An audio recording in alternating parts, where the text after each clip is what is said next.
अस्सलाम वालेकुम स्टूडेंट्स। आज हम 16 चैप्टर को शुरू करेंगे। 16 मोस्टली हमने पहले थोड़ा सा पढ़ा हुआ है तकरीबन सभी क्लासेस में। तो सबसे पहले है अल्टरनेटिंग करंट। तो अल्टरनेटिंग करंट की सिर्फ आपने डेफिनेशन करनी है। तो डेफिनेशन इसमें क्या होगी? It is a current which is produce a voltage source whose polarity keeps on reversing with time। जो उस सोर्स की करंट का नाम है, उस करंट का नाम है जिसकी पोलैरिटी टाइम के लिहाज से चेंज हो रही होती है। मीनिंग क्या कि अगर हमारे पास दो टर्मिनल्स हैं तो एक टर्मिनल पॉजिटिव है, एक टर्मिनल नेगेटिव है, लेट्स वो ए और बी है, तो हम उसमें कहते हैं कि पोलैरिटी रिवर्स होने की मीनिंग है कि अगर एक टाइम में, जैसे हमारे पास एक साइकिल का टाइम टी होता है, तो 0 से t/2 तक जो है वो हमारे पास ए अगर पॉजिटिव है तो t/2 से t तक जो है वो हमारे पास उसकी पोलैरिटी क्या हो जाएगी? नेगेटिव। तो हम इसमें डेफिनेशन करेंगे, it is the current which is produced by the voltage source whose polarity keeps on reversing with time। अब हमारे पास एक डायग्राम आप कंसीडर कर लें जिसमें हमारे पास अल्टरनेटिव सोर्स हमारे पास ये है, रेजिस्टेंस R है और R डिस्टेंस में जब करंट फ्लो होगा तो हम कहते हैं ए टर्मिनल पॉजिटिव है और बी टर्मिनल जो है वो नेगेटिव है। Consider a AC source in time जो है वो हमारे पास 0 to t/2 the terminal A is positive and terminal B is negative. कि पहले जो टाइम था पूरे साइकिल का वो t था, तो हाफ साइकिल में हम वेव डायग्राम भी बनाएंगे। तो हाफ साइकिल में हमारे पास क्या हुआ कि उसका A टर्मिनल पॉजिटिव है और B टर्मिनल जो है वो हमारे पास नेगेटिव है। उसके बाद जब t हमारे पास t/2 to t आएगा तो terminal A is negative and terminal B is positive. तो ये थी AC करंट की डेफिनेशन और AC करंट का जो टाइम है उसके लिहाज से उसकी पोलैरिटी कैसे चेंज होती है। जब एक साइकिल कंप्लीट हो जाएगा तो उसके बाद दोबारा जो है वो हमारे पास A पॉजिटिव हो जाएगा और B हमारे पास क्या होगा? नेगेटिव। नेक्स्ट हमारे पास है टाइम पीरियड। जो टाइम है हम फर्स्ट ईयर में कर चुके हैं टाइम पीरियड की डेफिनेशन, कि जो टाइम रिक्वायर्ड होता है एक साइकिल के लिए, एक वाइब्रेशन के लिए।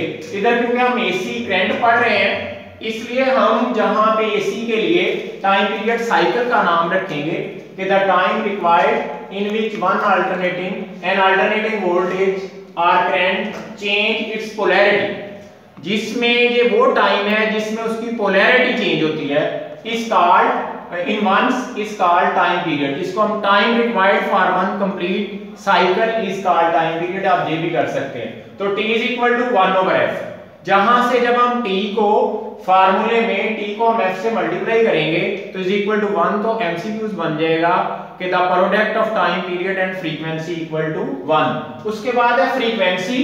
तो फ्रीक्वेंसी में हम the number of cycles complete in 1 second, एक सेकंड में कितने साइकिल कंप्लीट होते हैं, दैट इज कॉल्ड फ्रीक्वेंसी। जैसे हमारे पास अमूमन जो AC जनरेटर है उसमें जो उसकी फ्रीक्वेंसी है वो 50 हर्ट्ज है, तो हम इसमें लिखेंगे f equal to 1/t। Next हमारे पास है सोर्स ऑफ करंट।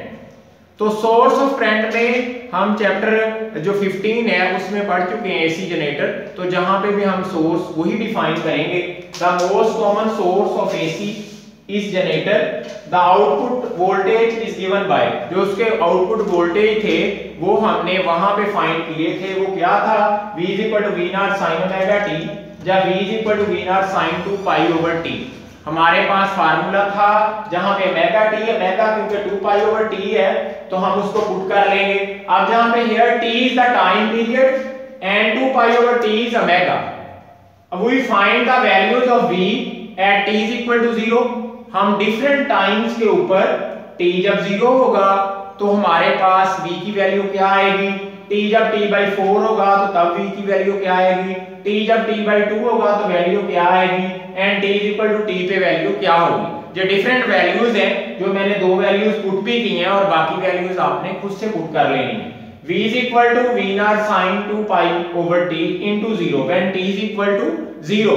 तो जब आपने देखा कि हमारे पास इधर 0 वैल्यू आई, 2π/t से मल्टीप्लाई किया तो हमारे पास आंसर क्या आ गया? 0। तो sin 0 0 होता है तो v0 से मल्टीप्लाई हुआ तो v इज इक्वल टू 0। और हम इधर देखते हैं कि जब टाइम 0 है तो उस टाइम जो है वोल्टेज की वैल्यू क्या आएगी 0। And when t is equal to t/4, जब हम t की वैल्यू t/4 रखेंगे तो v is equal to v naught sin 2 pi over t into t/4।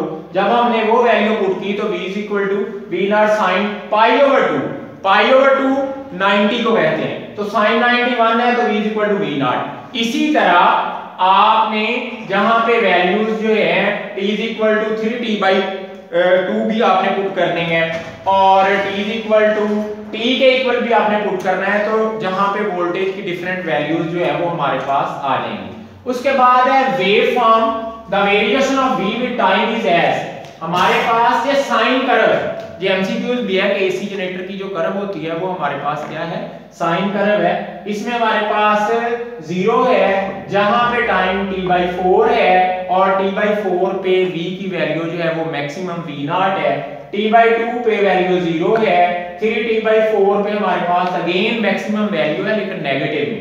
इधर हमारे पास v नॉट पॉजिटिव वैल्यू है, इधर v नॉट नेगेटिव वैल्यू, तो जहां पे t कंप्लीट होगा तो दोबारा जो है उसकी वैल्यू जो है वो हमारे पास 0 हो जाएगी। It is the sine curve. Instantaneous value, जैसे हम फर्स्ट ईयर में इंस्टेंटेनियस एक्सेलरेशन करते हैं, वेलोसिटी करते हैं, the velocity at any instant, the acceleration at any instant, तो जहां पे हमारे पास वोल्टेज और करंट की बात हो रही है तो वोल्टेज या करंट हमारे पास जो किसी भी इंस्टेंट पे होगा किसी भी एसी सोर्स का, that is called instantaneous value. The value of current और voltage at any instant is called instantaneous value.